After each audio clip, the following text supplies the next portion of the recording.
नमस्कार। राजनीति विज्ञान के मूल आधार विषय के अंतर्गत अब हम व्यवहारवादी आंदोलन का अध्ययन करेंगे। व्यवहारवाद का व्यवहारवाद शिकागो विश्वविद्यालय की त्रिमूर्ति टीवी स्मिथ, चार्ल्स मैरियम और हैरोल्ड लॉसवेल, इन तीन शिक्षकों के नेतृत्व में, एक तरह से संस्थापन में, व्यवहारवादी आंदोलन उजागर हुआ। व्यवहारवादी आंदोलन एक प्रकार से, इससे पूर्व जब हमने परंपरागत दृष्टिकोण और आधुनिक दृष्टिकोण का अंतर किया और उसको समझा, तो ये एक बात निष्कर्ष के रूप में बिल्कुल स्पष्ट हो गई कि परंपरागत दृष्टिकोण के नज़रिए से किया जाने वाला अध्ययन पर्याप्त नहीं था। वो सुनिश्चित प्रकार के सटीक निष्कर्ष निकालने में असमर्थ रहा। यही कारण है कि विकास का जो डायरेक्शन है, दिशा, आधुनिक दृष्टिकोण के रूप में सामने आई। लेकिन आधुनिक दृष्टिकोण के विकास में भी ये अनुभव किया गया कि अभी भी कुछ तत्व ऐसे हैं जिनका साकार होना या जिनका प्रत्यक्ष होना आवश्यक है, जो राजनीति के लिए निर्धारक का कार्य करने वाले हैं, लेकिन उनको अभी प्रॉपर प्लेस या सही स्थान और उसका महत्व प्राप्त नहीं हुआ है। इसके कारण राजनीति विज्ञान के अंतर्गत किया जाने वाला जो अध्ययन है, वो अध्ययन अभी भी पर्याप्त नहीं है। इसी की प्रतिक्रिया के रूप में या इस निष्कर्ष के विकास के रूप में व्यवहारवाद जो है वो अस्तित्व में आया। व्यवहारवाद को साकार करने का, आंदोलन के रूप में अग्रसर करने का जो मुख्य श्रेय है, वो शिकागो विश्वविद्यालय की स्त्री मूर्ति चार्ल्स मैरियम, टीवी स्मिथ और हैरोल्ड लॉसवेल को दिया जाता है। 1908 में ग्राहम वेलाज की एक बुक थी, ह्यूमन नेचर इन पॉलिटिक्स। इसी समय आर्थर बेंटले की प्रोसेस ऑफ गवर्नमेंट, ये पुस्तकें ऐसी थी जिन्होंने व्यवहारवाद की दिशा में चिंतन करने के लिए एक बहुत मजबूत पृष्ठभूमि का कार्य किया। इसी प्रकार 1925 में चार्ल्स मैरियम की न्यू एस्पेक्ट्स ऑफ पॉलिटिक्स, ये बुक जब अस्तित्व में आई तो उससे ये स्पष्ट हो गया कि संस्थात्मक आधार पर या राजनीति विज्ञान में व्यवहार के अध्ययन की महत्ता स्थापित किए जाने की आवश्यकता है। और जब तक इस व्यवहार के अध्ययन को, मनुष्य के व्यवहार के अध्ययन को शोध का या अनुसंधान का केंद्र नहीं बनाया जाएगा, तब तक व्यवहारिक रूप में निष्कर्ष सही नहीं आएंगे। परंपरागत राजनीति विज्ञान के इस प्रकार से हम कह सकते हैं एक विरोध के रूप में व्यापक क्रांति व्यवहारवाद के रूप में अस्तित्व में आई, क्योंकि परंपरागत दृष्टिकोण के द्वारा जो निष्कर्ष निकाले गए थे, वे निष्कर्ष इतने अपर्याप्त, अविश्वसनीय प्रकार के और इतने अनुपयोगी साबित हो रहे थे कि राजनीति विज्ञान के क्षेत्र में चिंतकों ने एक नए डायरेक्शन से नई व्यवस्थाओं के विकास के संदर्भ में एक आधुनिक और नवीन पृष्ठभूमि जो अधिक विश्वसनीय थी, इस अर्थ में कि जिन तत्वों के कारण की उपेक्षा के कारण अध्ययन पूर्ण नहीं हो रहा था या ऐसा माना जा रहा था कि निष्कर्ष पर्याप्त नहीं हो रहे हैं, निकल रहे हैं, उस आधार को का परिचय देने का या उस आधार को साक्षात करने का कार्य किया गया। इस प्रकार व्यवहारवाद जो है वो एक प्रकार की बौद्धिक प्रवृत्ति है। ये निश्चित रूप से एक शैक्षणिक आंदोलन है। शिकागो विश्वविद्यालय के सोर्स से, उसकी त्रिमूर्ति प्रोफेसर्स जो तीनों हैं, उनके प्रयासों से इसको साकार या अभिव्यक्त किया गया। तो इस आधार पर हम ये मान सकते हैं कि बहुत तार्किक आधार पर विवेक युक्त बौद्धिक प्रवृत्ति के रूप में व्यवहारवाद अस्तित्व में आया। व्यवहार के अध्ययन की महत्ता को स्थापित करना या समझना, संस्थाओं के संचालक के रूप में मनुष्य और उसके व्यवहार कैसी स्थिति व्यवस्थाओं का निर्धारण कर सकती है, उसमें परिवर्तन कर सकती है, संरचना और प्रक्रिया को प्रभावित कर सकती है, इस व्यवहारवादी तत्व का अध्ययन किया गया। व्यवहारवाद की अगर हम परिभाषाएं देखें तो डेविड ट्रूमैन ये मानते हैं कि व्यवहारवादी उपागम से तात्पर्य है कि अनुसंधान व्यवस्थित हो, उसका प्रमुख आग्रह आनुभाविक प्रणालियों के प्रयोग पर आधारित होना चाहिए, जो अनुभव से प्राप्त किया जाने वाला अध्ययन है। इस अर्थ में डेविड ट्रूमैन कल्पनावादी आदर्शवादी परिधि से राजनीति विज्ञान को दूर करते हैं। इसी प्रकार रॉबर्ट ए डहल ने बहुत व्यापक रूप में व्यवहारवाद की जो परिभाषा दी है उससे कुछ तत्व स्पष्ट होते हैं, जैसे कि ये राजनीति विज्ञान के अंतर्गत ऐसा विरोधी आंदोलन है, विरोध की अभिव्यक्ति है जो परंपरागत राजनीति विज्ञान और उसके अध्ययन और उसके निष्कर्षों से बिल्कुल असंतुष्ट है। तो रॉबर्ट ए डहल मानते हैं कि राजनीति विज्ञान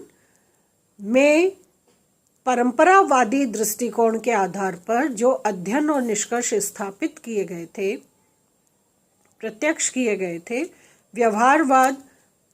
इन निष्कर्षों से असंतुष्ट उसकी प्रतिक्रिया के रूप में एक विरोध आंदोलन है।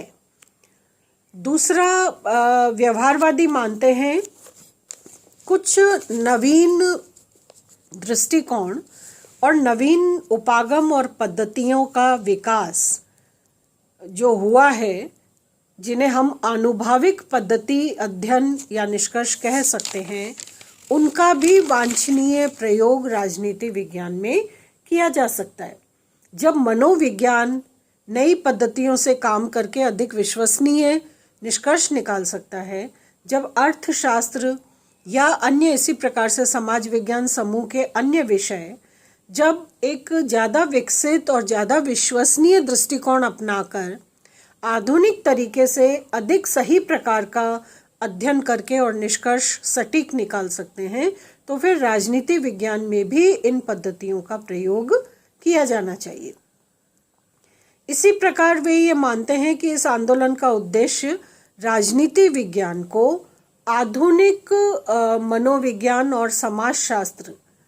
के विकसित सिद्धांतों और पद्धतियों के निकट संपर्क में लाना है, ताकि जितना विश्वसनीय अध्ययन समाज विज्ञान समूह के ये अन्य विषय कर रहे हैं, उसी प्रकार का विकास का मजबूत आधार,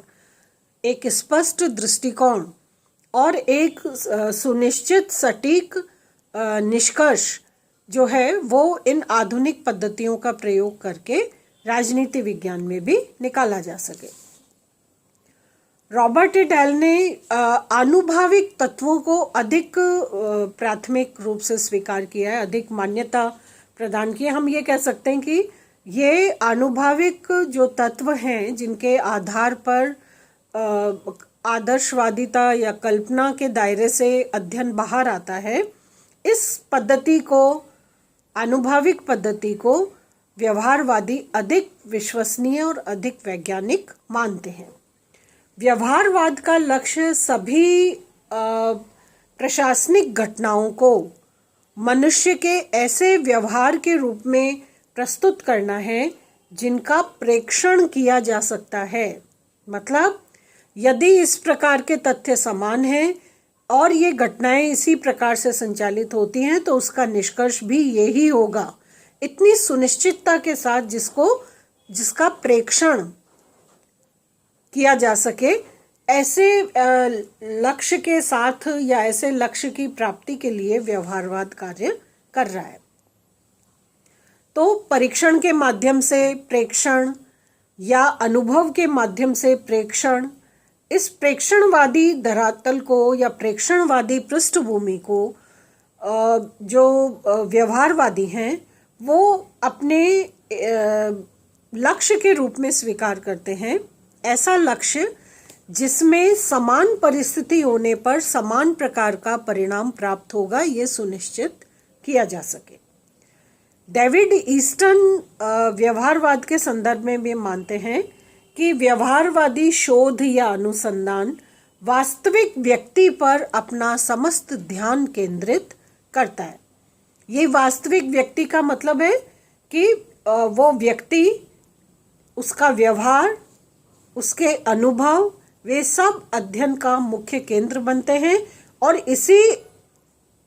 केंद्र के माध्यम से अधिक सुनिश्चित प्रकार का अनुसंधान और अध्ययन संभव है। तो इस प्रकार ये बिल्कुल स्पष्ट हो जाता है कि व्यवहारवाद एक प्रकार से ऐसी व्यवस्था का समर्थन करता है जिसमें मनुष्य के व्यवहार के अध्ययन को सर्व प्रमुखता प्रदान की जाए। क्योंकि संस्थाओं का संचालक तंत्र मनुष्य है, संस्थाओं का केंद्रीय तत्व उसका व्यवहार है, और जब तक मनुष्य और उसके व्यवहार का अध्ययन किसी समाज विज्ञानी के परिवेश में नहीं किया जाएगा, तब तक किसी भी प्रकार से सही या वास्तविक निर्णय और निष्कर्ष निकालना संभव नहीं होगा। तो इसी एक मूल केंद्र पर व्यवहारवाद आधारित है। अब हम देखते हैं कि व्यवहारवाद के उदय के क्या कारण रहे।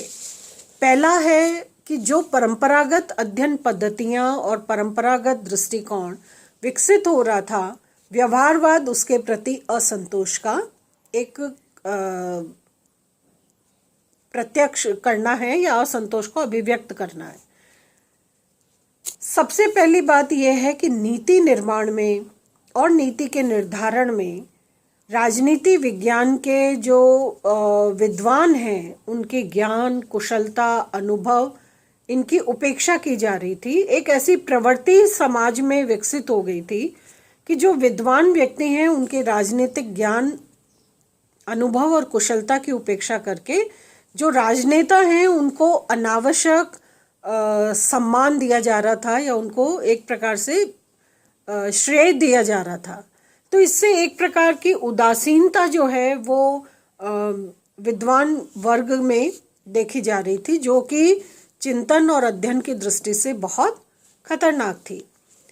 दूसरी मुख्य बात यह है कि सैद्धांतिक पक्ष के अध्ययन और विवेचन पर इतना अधिक बल दिया गया परंपरागत पद्धति में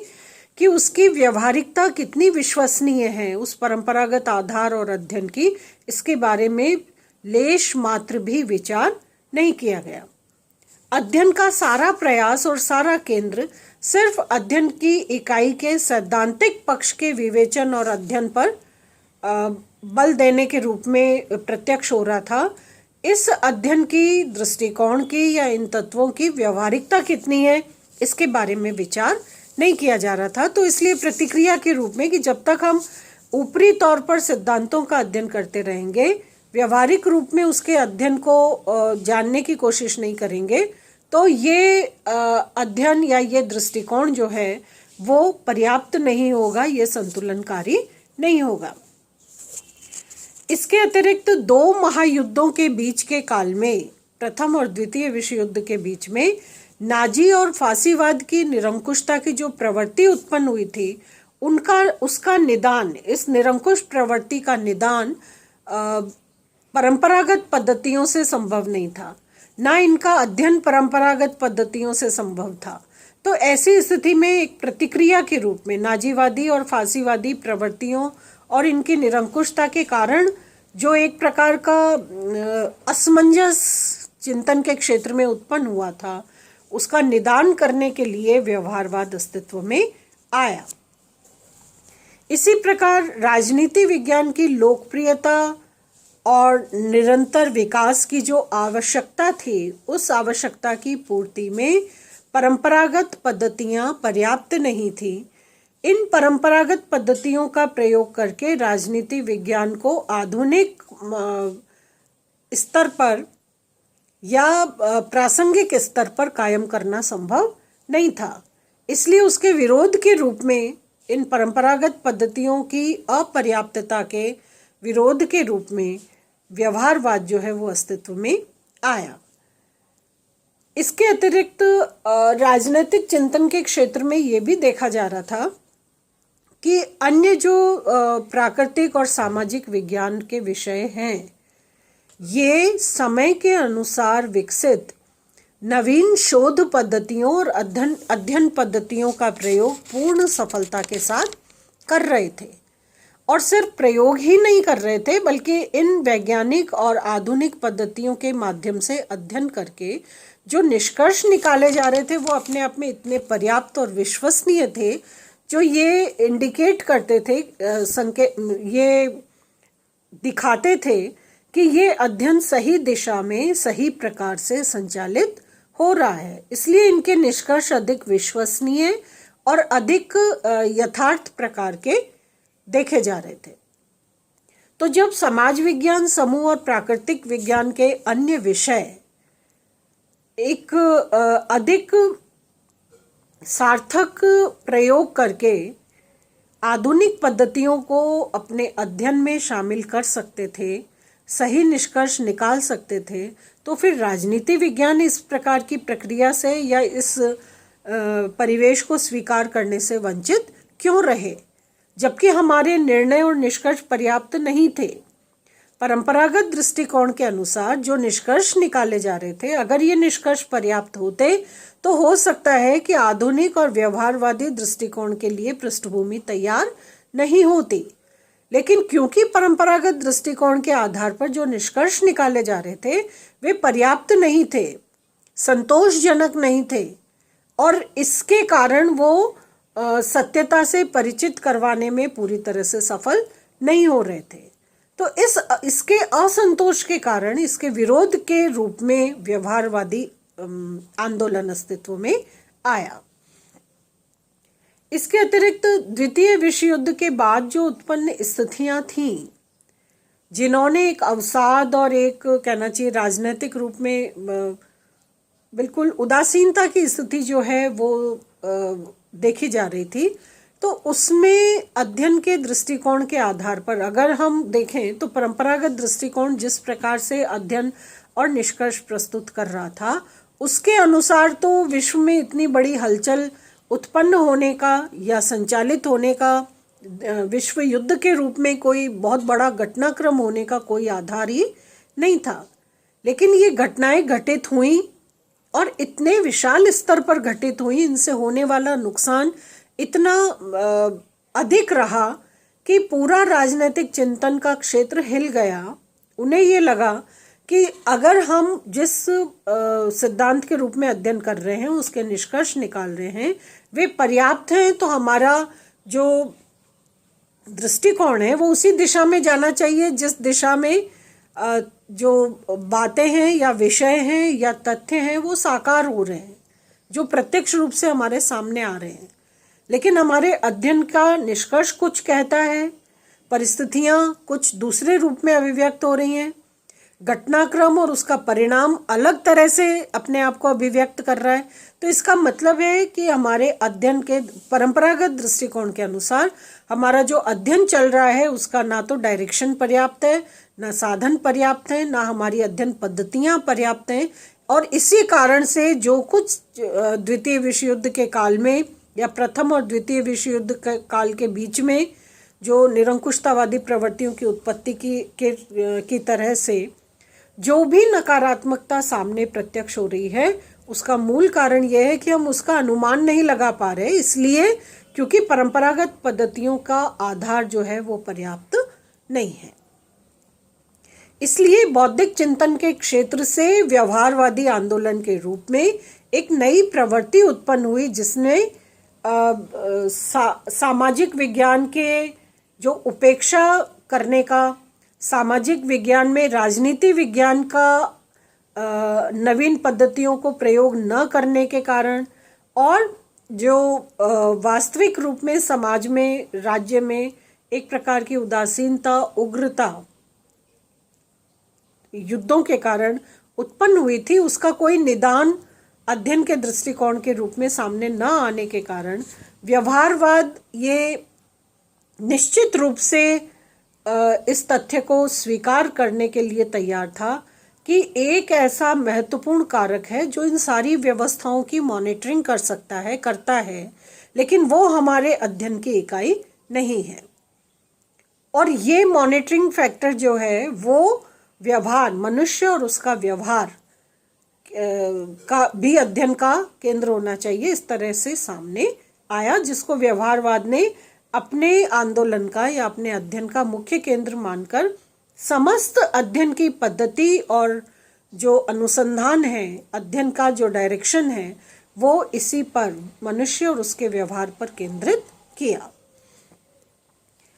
इस प्रकार नवीन अध्ययन पद्धतियों का उत्पन्न होना, इन नवीन अध्ययन पद्धतियों के प्रयोग से अन्य समाज विज्ञान के विषयों को लाभ प्राप्त होना, उनके निष्कर्ष अधिक सटीक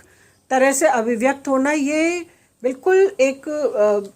स्पष्ट संकेत देते हैं कि राजनीति विज्ञान का परंपरागत दृष्टिकोण पर्याप्त नहीं था।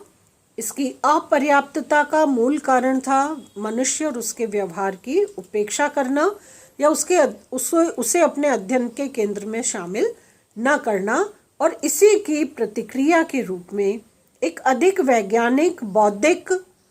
तार्किक रूप में राजनीति विज्ञान के अध्ययन से अधिक सटीक और निश्चित प्रकार के निष्कर्ष निकालने और अनुसंधान करने की प्रक्रिया के रूप में